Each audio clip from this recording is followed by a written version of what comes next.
Stranger things season 5 का volume 2 and finale release होने जा रहा है, तो आइए उससे पहले फटाफट वॉल्यूम 1 का क्विक रिकैप हो जाए। ज्यादा डिटेल में बात नहीं करेंगे, बस इतना जरूरी है, सिर्फ उतना ही। तो सीजन 5 की शुरुआत होती है फ्लैशबैक सीन से। 12 नवंबर 1983 को वही अपना छोटा विल डेमोगोर्गन से बच के भाग रहा है, बट वो डेमोगोर्गन इसे पकड़ के वेक्ना के पास ले जाता है और वेक्ना इसके मुंह में कुछ डाल के हमेशा के लिए इसको अपसाइड डाउन से कनेक्ट कर देता है। पिछले सीजन के इंसिडेंट्स के बाद बायर्स फैमिली भी व्हीलर के घर उन्हीं के साथ रह रही थी। Robin and Steve local radio station पे जॉब कर रहे हैं और यहाँ रॉबिन सबको रिसेंट इवेंट का एक क्विक रिकैप देती है, बिल्कुल मेरी तरह। हॉकिंग फिलहाल मिलिट्री कंट्रोल में है। फटी हुई जमीन को इन्होंने मेटल प्लेट से ढक दिया है और अपसाइड डाउन के मेन ओपनिंग गेट पर मिलिट्री ने अपना बेस बना लिया है। इधर एडी की मौत के बाद से डस्टिन काफी ज्यादा परेशान है और ये हेल फायर क्लब को दोबारा शुरू करना चाहता है, बट कुछ लोग हैं जो कि इस बात से खुश नहीं है। अब एक तरफ मिलिट्री जंगल में 11 को ढूंढ रही थी, जबकि दूसरी तरफ 11 होपर एंड जॉयस के साथ ट्रेनिंग में बिजी थी।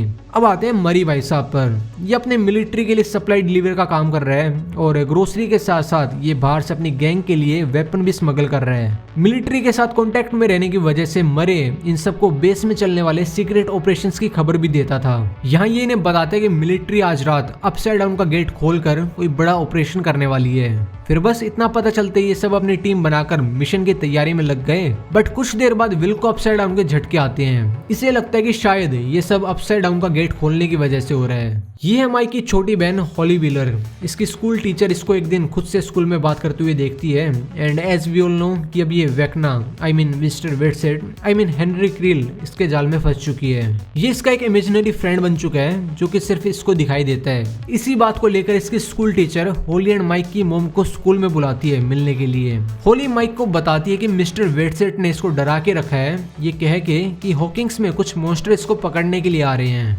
इधर मिलिट्री ने अपसाइड डाउन में भी अपना बेस बना लिया है और लैब की लीड रिसर्चर सार्जेंट से कहती है कि उन्हें जल्द से जल्द 11 चाहिए। फाइनली शाम हो जाती है और जैसा कि मरे ने इन सबको बताया था कि आज रात मिलिट्री अपसाइड डाउन का गेट खोलकर कोई ऑपरेशन करने वाली है, तो अब सीन कुछ ऐसा है कि होपर जाएगा मिलिट्री बेस के जरिए अपसाइड डाउन। अकेला ये जा रहा है क्योंकि इसको डर है कि कहीं 11 को मिलिट्री वाले पकड़ ना लें। Mike and Lucas military base पे नजर रखते हुए होपर को गाइड करेंगे। स्टीव एंड डस्टिन वैन पर लगे इस एंटीना की मदद से बाहर से उसकी लोकेशन ट्रैक करेंगे, बट डस्टिन तो यहाँ पर है ही नहीं, कहाँ गया? ओ भाई हाँ, इसका तो मार मार के किसी ने बहुत बुरा हाल कर रखा है। बट खैर यहाँ डस्टिन की जगह लेता है जोनाथन। अब माइक एंड लूकस की गाइडेंस से होपर मिलिट्री ट्रक में बैठकर अपसाइड डाउन में घुस गया। स्टीव एंड जोनाथन बाहर से होपर को ट्रैक कर रहे थे और इधर नैन्सी रेडियो स्टेशन से मैप पर इनकी लोकेशन ट्रेस कर रही थी, क्योंकि एज वी ऑल नो कि अपसाइड डाउन का हॉकिंग्स और रियल लाइफ का हॉकिंग्स दोनों एग्जैक्ट सेम है। इधर विल को झटके आने लगते हैं और विल अब वो सब देख सकता था जो कि एक डेमोगोर्गन देख सकता है। ये इन सबको बताता है कि डेमोगोर्गन नैन्सी के घर हमला करने के लिए जा रहा है। अब 11, नैन्सी, माइक एंड लूकस ये घर की ओर निकल पड़ते हैं, बट जब तक ये घर पहुंचते हैं तब तक डेमोगोर्गन नैन्सी की मां को बुरी तरह घायल करके हॉली को अपने साथ अपसाइड डाउन ले जा चुका था। अब जो पोर्टल नैन्सी के घर ओपन हुआ था उसी के थ्रू 11 अपसाइड डाउन चली जाती है और नैन्सी, माइक, लूकस पेरेंट्स को लेके आ जाते हैं हॉस्पिटल। अपसाइड डाउन में जाते ही 11 अपने माइंड पावर से होली को ढूंढने की कोशिश करती है, बट मैक्स की तरह ही इसका भी कोई अता पता नहीं था। यहाँ अब इसको मिलता है होपर एंड होली के बारे में पता चलते ही ये दोनों यहाँ पर छानबीन करना शुरू कर देते हैं। कुछ देर बाद विल जो इसको बताता है कि इस बार उसने डेमोगोर्गन्स का सिर्फ पॉइंट ऑफ व्यू नहीं देखा, बल्कि उनके थॉट्स भी उसने फील किए हैं, मानो जैसे कि वो उनके दिमाग में ही घुस गया हो। रॉबिन के हिसाब से विल अपसाइड डाउन के चलते फिरते एंटीना की तरह है, यानी कि जितना स्ट्रॉन्ग सिग्नल उतना ज्यादा इफेक्ट। विल को लगता है कि इस चीज को यूज करके वो होली को ढूंढ सकते हैं, बट जॉयस इस बात से साफ मना कर देती है क्योंकि वो विल की जान को खतरे में नहीं डालना चाहती। 11 होपर से कहती है कि उसे पूरा यकीन है कि डेमोगोर्गन होली को किसी सीक्रेट जगह पर लेके गया होगा, क्योंकि वेक्ना के जैसे ही होली की कॉन्शियसनेस का भी कोई ट्रेस नहीं मिल रहा। फाइनली डस्टिन भी यहाँ पर आकर इन दोनों को ज्वाइन कर लेता है, बट इनका सेम लोकेशन पर चक्कर लगा के होपर को ढूंढने का प्लान काम नहीं कर रहा था। इधर जॉयस के मना करने के बाद भी रॉबिन झूठा बहाना बनाकर विल को अपने साथ बाहर ले गई, क्योंकि इसे विल का होली को ढूंढने का वो आइडिया काफी अच्छा लगा था। यहाँ अपसाइड डाउन में डेमोगोर्गन के हमले की वजह से होपर थोड़ा सा इंजर्ड हो गया था, इसीलिए 11 इसकी मरहम पट्टी करती है और जब इसके बाद ये आगे बढ़ते हैं तो इन्हें एक बड़ी सी दीवार दिखाई देती है जिसके बाहर होली का एक शू भी पड़ा था। और यहाँ इन दोनों को कंफर्म हो गया था कि डेमोगोर्गन जरूर होली को इसी दीवार के अंदर लेके गया होगा। विल एंड रॉबिन होली के स्कूल प्लेग्राउंड पहुंचते हैं तो इन्हें समझ आता है कि विल उस दिन होली नहीं बल्कि वेक्ना के विजन्स देख रहा था, क्योंकि उस टाइम वेक्ना ने होली के माइंड पे कंट्रोल किया था और विल के एंटीना ने वही सिग्नल कैप्चर कर लिया। आगे हम देखते हैं कि हेनरी ने होली को इस घर में रखा हुआ था ये दिलासा देकर कि यहाँ पर ये सेफ है और जल्द से जल्दी इसके पेरेंट्स को भी यहाँ पर लेकर आएगा। विल एंड रॉबिन की करतूतों का पता चलते ही जॉयस गुस्से में इनको ढूंढने के लिए चली गई। इनके मिलते ही जॉयस विल पर चिल्लाने ही वाली थी कि उल्टा विल जॉयस से कहते हैं कि वो ऐसे बैठ कर अपने दोस्तों को मरते हुए नहीं देख सकता और अब इन्हें सेफ गेम खेलना बंद करना होगा। विल को ये भी पता चल चुका था कि वेक्ना अपना टारगेट कैसे चूज करता है। होली के साथ साथ हेनरी ने स्कूल में बाकी बच्चों को भी अपना टारगेट बना रखा था, जिसमें से अगला नंबर था डेरेक का। अगले सीन में इधर जाने से पहले हेनरी होली से कहता है कि वो पूरे दिन घर पे रह के चाहे कुछ भी करे बस बाहर जंगल की ओर ना जाए वरना मॉन्स्टर इसे पकड़ सकते हैं। इधर अपसाइड डाउन में सोल्जर्स 11 को ढूंढ रहे थे तो इसीलिए छानबीन करते वक्त उन्हें वॉल के पास होपर का वो नाइफ मिलता है और फिर गाड़ी पे लगे सोनिक डिवाइस को चारों तरफ घुमाते हैं एंड तभी होपर मौका देकर इन सोल्जर्स को शूट कर देता है और इस डिवाइस को डिसेबल करने के बाद इसने इनमें से एक बंदे को किडनैप भी कर लिया। रेडियो स्टेशन पहुंचकर विल सबको बताता है कि वेक्ना का अगला टारगेट डेरिक है। अब ये लोग प्लान करते हैं कि डेरिक की फैमिली को नशे की दवाई देकर सुला देंगे, क्योंकि डेरिक की बहन टीना एरिका की दोस्त है। फैमिली के बेहोश होते ही ये लोग उन सबको किसी दूसरी लोकेशन पे शिफ्ट कर देंगे और जब वेक्ना उनके घर डेमोगोर्गन भेजेगा तब ये लोग उस पे हमला करके ट्रैकर फिट करेंगे जिससे वेक्ना एंड होली की लोकेशन पता चल सके। खैर अगले सीन में हम देखते हैं कि होली को हेनरी का एक मैसेज आता है जिसमें एक मैप भी था। हेनरी चाहता है कि होली जंगल क्रॉस करके उसकी मदद करने के लिए चली आए। बस फिर क्या था, ये निकल पड़ती है। इधर रॉबिन एंड विल हॉस्पिटल से नशे की दवाई चुरा लेते हैं और यहीं विल को ये भी पता चलता है कि रॉबिन लेस्बियन है। यहाँ उस कैप्चर किए हुए सोल्जर के दिमाग में घुस के 11 को पता चलता है कि डॉक्टर के 11 को ढूंढ रही थी। थोड़ा और डीप जाने पर 11 ने देखा कि डॉक्टर के ने उस मिलिट्री फैकल्टी में एक स्पेशल डोर के पीछे कुछ लॉक करके रखा है। 11 ने महसूस किया कि उस डोर के पीछे 11 की तरह ही कोई स्पेशल पावर वाला इंसान है। ये देखकर 11 एंड होपर समझ गए कि जरूर इस डोर के पीछे वेक्ना होगा। इधर एरिका अपना काम कर देती है। डेरिक एंड उसकी फैमिली को खाने में ड्रग्स मिला के बेहोश करने के बाद ये लोग अब उन सबको किसी सेफ लोकेशन पे शिफ्ट कर देते हैं। इधर जॉयस एंड विल इस फैमिली पे नजर रखे हुए थे, जबकि दूसरे बाकी सभी लोग टीना के घर में डेमोगोर्गन के लिए जाल बिछा रहे थे।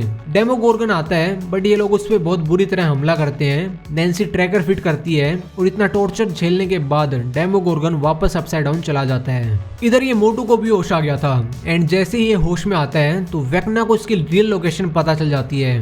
विल भी नोटिस करता है कि वो डेमोगोर्गन घर से निकल के सीधा इनकी तरफ आ रहा है। डेमोगोर्गन यहाँ पर आता है बट ऑन मोमेंट स्टीव वहां आकर अपनी गाड़ी से उस डेमोगोर्गन को उड़ा देता है और जिस पोर्टल को ओपन करके डेमोगोर्गन यहाँ से भागा था उसी पोर्टल में स्टीव अपनी गाड़ी घुसा देता है। डेमोगोर्गन के इतना क्लोज आने की वजह से विल को तगड़े विजन्स दिखाई दे रहे थे और अब उसे बाकी बच्चों एंड होली की लोकेशन भी पता चल जाती है। बाय द वे इधर होली उस मैप के जरिए केव तक पहुंचती है जहां उसे मैक्स दिखती है। ये इसको बताती है कि वो लेटर मिस्टर वेटसेट ने नहीं बल्कि मैक्स ने ही इसको भेजा था और फिलहाल ये मिस्टर वेटसेट की मेमोरी प्रिजन में कैद है। यहाँ जो कुछ भी इसको दिखाई दे रहा है वो सब फेक है। अब विल अपने विजन्स में देखी जगह का एक बड़ा सा स्केच बनाता है और इसके अकॉर्डिंग वेक्ना को अपना मिशन पूरा करने के लिए टोटल 12 बच्चों की जरूरत है। तभी माइक और लूकस यहाँ पर आकर इन सभी को बताते हैं कि मिलिट्री ने हॉकिंग्स के सारे बच्चों को अपने बेस में शिफ्ट कर दिया है। डॉक्टर के बच्चों को चारा बनाकर 11 को पकड़ने की प्लानिंग कर रही थी,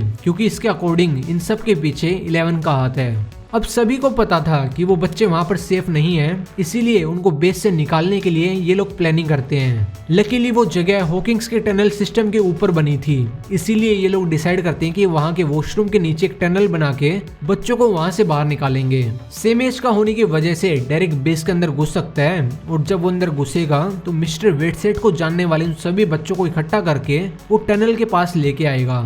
तो बस फिर ये इसी प्लान को एग्जीक्यूट करते हैं। बेस में घुस के डेरिक सभी को उस वॉशरूम की एग्जैक्ट लोकेशन बताता है एंड दूसरी तरफ 11 एंड होपर अपसाइड डाउन की इस मिलिट्री फैकल्टी में घुस चुके थे। आगे डस्टिन बताता है कि अपसाइड डाउन की बड़ी सी जो वॉल आप देख रहे हो ये एक सर्कल है जिसका सेंटर है हॉकिंग्स लैब। होपर का वो पकड़ा हुआ सोल्जर कैद से आजाद होकर डॉक्टर के पास चला गया और अब डॉक्टर समझ चुकी थी कि 11 जरूर इसी बेस के अंदर मौजूद है। 11 अपनी पावर से उस डोर को तोड़ने की कोशिश करती है, बट तभी डॉक्टर के उस सोनिक सिस्टम की हेल्प से 11 को पावरलेस कर देती है। इधर माइक, लूकस एंड विल बच्चों को टनल में उतार रहे थे कि तभी एक लड़की ने उन्हें देख लिया और जाके फौरन मिलिट्री को खबर कर दी। अपसाइड डाउन में कुछ सोल्जर्स को मारने के बाद होपर को लैब में रखे एक क्रिएचर ने पकड़ लिया। डॉक्टर के भी यहाँ पर आती है, बट थोड़ी हाथापाई करने के बाद होपर एंड 11 डॉक्टर के को बेहोश करके यहाँ से आजाद हो गए। फिर हम देखते हैं कि डॉक्टर के का एक्सेस कार्ड यूज करके होपर इस गेट के पार जाता है। On the other hand soldiers Joyce, Mike, Will and Derek को लेके कर्नल सुलेवन के पास चले गए। लूकस अभी भी टनल में ही अटका हुआ था। जोइस यहाँ कर्नल को काफी समझाने की कोशिश करती है कि बच्चे यहाँ पर सेफ नहीं है, बट ये कहाँ किसी की मानने वाला था। एंड देन अचानक से विल को फिर से झटके आने शुरू होते हैं और इस बार इंटेंसिटी काफी ज्यादा हाई थी। काफी सारे डेमोगोर्गन्स जमीन से निकलकर सोल्जर्स पे हमला करना शुरू करते हैं। 11 बाहर खड़ी धमाके का इंतजार कर रही थी कि तभी होपर ने उसको भी अंदर बुला लिया। एंड फाइनली यहाँ हम देखते हैं 008 यानी काली को। फिर अब इसके बाद ज्यादा डिटेल में बात करने की मुझे जरूरत है नहीं, क्योंकि हम सभी को पता है कि आगे क्या होता है। वेकना आता है, खूब मारकाट होती है। ये विल को बताता है कि उसने इसको इसीलिए चुना क्योंकि वो कमजोर बच्चों को अपना शिकार बना रहा था, ताकि वो अपसाइड डाउन में अपनी एक अलग दुनिया बना सके। And he was the easiest target. बस यही थोड़ी बहुत बातें करने के बाद वेकना वापस चला जाता है। डेमोगोर्गन्स बाकी बच्चों को अपसाइड डाउन में घसीट ही रहे थे और कुछ डेमोगोर्गन्स लूकस, माइक एंड रॉबिन पर हमला करने ही वाले थे कि तभी विल द सोर्सरर को अपनी पावर्स का एहसास होता है। अब इस सीन के बारे में मैं ज्यादा एक्सप्लेन नहीं कर सकता यार, क्योंकि एक अलग ही लेवल का सीन था। इसको रियली वर्ड्स में एक्सप्लेन नहीं किया जा सकता। This was beyond imagination. और बस यहीं पर वॉल्यूम 1 का एंड होता है। आई होप कि आपको ये रिकैप हेल्पफुल लगा होगा। वीडियो अच्छी लगी तो लाइक वाइक कर देना और चैनल को सब्सक्राइब भी कर लो। बाकी मिलते हैं अगली वीडियो के अंदर। Till then goodbye and take care.